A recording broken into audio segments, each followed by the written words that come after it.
बात हम middle east की करेंगे, जहां अचानक तनाव बढ़ गया है। खाड़ी के दो सबसे शक्तिशाली मुस्लिम देश सऊदी अरब और यूएई के बीच भयंकर तनाव है। सऊदी अरब ने यमन के मुकाला पोर्ट पर हथियारों के जखीरे पर बम गिरा दिए। यह हथियार संयुक्त अरब अमीरात ने यमन के अलगाववादी संगठन सदर्न ट्रांजिशनल काउंसिल के लिए भेजे थे। इसके बाद सऊदी अरब ने पहले तो यूएई को चेतावनी दी और फिर मुकाला पोर्ट पहुंचे हथियारों को बम गिराकर बर्बाद कर दिया। सऊदी अरब के इस एक्शन के बाद यूएई ने इलाके में शांति और संयम की अपील की है। मुझे तो ऐसी अपीलें ही सबसे ज्यादा हैरान करती हैं कि जंग लड़ते हुए शांति की अपील। खैर चलिए, यमन से अपने सैनिकों को वापस बुलाने का भी ऐलान कर दिया है। तो वहीं खबर यह है कि रियाद और अबू धाबी के बीच भी जंग छिड़ सकती है। विश्लेषकों का कहना यह है कि 2026 में मुस्लिम देशों में भयंकर जंग होने वाली है। मिडिल ईस्ट हमेशा से अस्थिरता यहाँ पर बनी रही है और उसके पीछे कारण अमेरिकन फोर्सेस भी हैं, उसके पीछे कारण रशियन फोर्सेस भी हैं, उसके पीछे यूरोपियन ताकतें भी हैं। हर्षवर्धन जी, लेकिन अब ये दो मुस्लिम देश आपस में भिड़ गए हैं। नहीं, मुझे लगता है कि यहाँ पर ये कहना कि उसके पीछे अमेरिकन रशियन फोर्सेज हैं, ये इनकी अपनी खुद की, आप कहिए ना कि इनकी जिम्मेदारी इन मुस्लिम देशों की है और ये आपस में लड़ते हैं। उसके बाद अमेरिका या रशिया को इन्वॉल्व करते हैं और उसके बाद ये सोचते हैं कि दूसरा पक्ष दूसरे के साथ खड़ा हो जाता है। यही अलग अलग देशों के साथ हुआ। कतर मुस्लिम देश है, लेकिन वो अमेरिका के अपने, जिसको कहते हैं कि बेसेज बना रखा है, वहां से अमेरिका दुनिया भर के मुस्लिम देशों को टारगेट पर लेता रहता है। तो मुझे लगता है कि सऊदी अरब और यूएई की लड़ाई भी वो जो मुस्लिम देशों में अपना प्रभुत्व वाली है उसकी लड़ाई है और ये दोनों अलग अलग विद्रोही गुटों को समर्थन करते हैं। अब एक लाइन चूंकि पहले की खबर में था, हमास कोई संगठन नहीं है।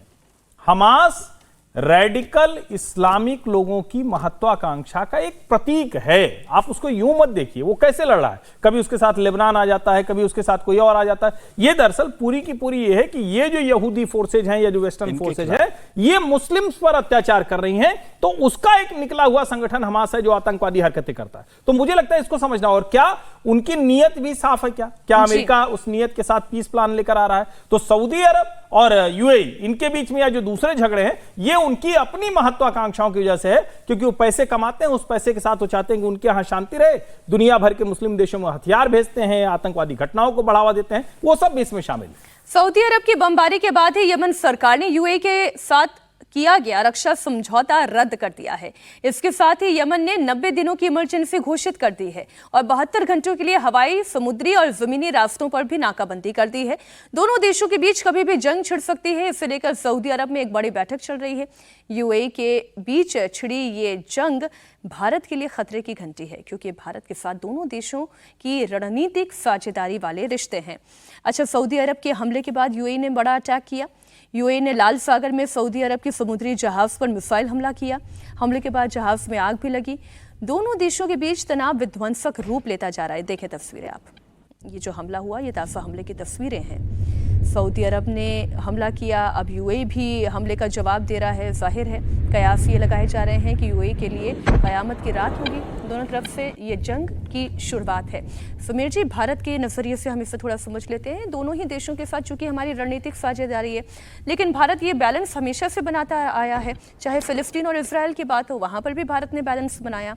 रूस और यूक्रेन के बीच में भी भारत ने बैलेंस बनाया है। अब यमन और सऊदी, निश्चित रूप से अगर यूएई और सऊदी अरब के बीच अगर इतना तनाव बढ़ रहा है और दोनों खाड़ी के बड़े महत्वपूर्ण देश है, मजबूत देश है, और भारत तो कभी भी, प्रधानमंत्री मोदी ने हमेशा कहा है कि भाई ये युद्ध का समय नहीं, बुद्ध का समय, और कभी भी युद्ध का समर्थन प्रधानमंत्री मोदी ने किसी के साथ नहीं किया और सबके साथ एक बैलेंस रिश्ता बना के रखा है। तो निश्चित रूप से अगर दो मुस्लिम देश इस तरीके से अगर युद्ध लड़ेंगे खाड़ी के, तो भारत पर भी इसका असर पड़ेगा और भारत के दोनों के साथ संबंध है। तो मुझे लगता है कि प्रधानमंत्री मोदी को एक और मोर्चे पर समझौता कराने के लिए पहल करना पड़ेगी। लेकिन मुझे लगता है ये पाकिस्तान के लिए भी चिंता की बात है कि पाकिस्तान के आसिम मुनीर जिस तरीके से मुस्लिम देशों को इकट्ठा कर मुस्लिम देशों के लीडर बनने की कोशिश कर रहे थे कि भाई पाकिस्तान परमाणु संपन्न है, और सारे मुस्लिम कंट्रीज का एक नेता बनकर आसिम मुनीर सोच रहे थे कि पाकिस्तान उभरेगा, उस सबको इकट्ठा करके भारत के खिलाफ हम एकत्रित करेंगे। तो मुझे लग रहा है कि यह भी दिख रहा है कि भाई मुस्लिम कंट्रीज भी आपस में एक नहीं है, आपस में लड़ती रहती। ईरान इराक लड़े, और अभी जिस तरीके से सऊदी अरब और यूएई का हो रहा है, मुझे लगता है कि प्रधानमंत्री मोदी इसमें हस्तक्षेप करेंगे और ये मामला रुकेगा। लेकिन अगर बढ़ता है तो निश्चित रूप से ये एक गंभीर संकट होगा खाड़ी देश में, क्योंकि दोनों हमारे पड़ोसी हैं।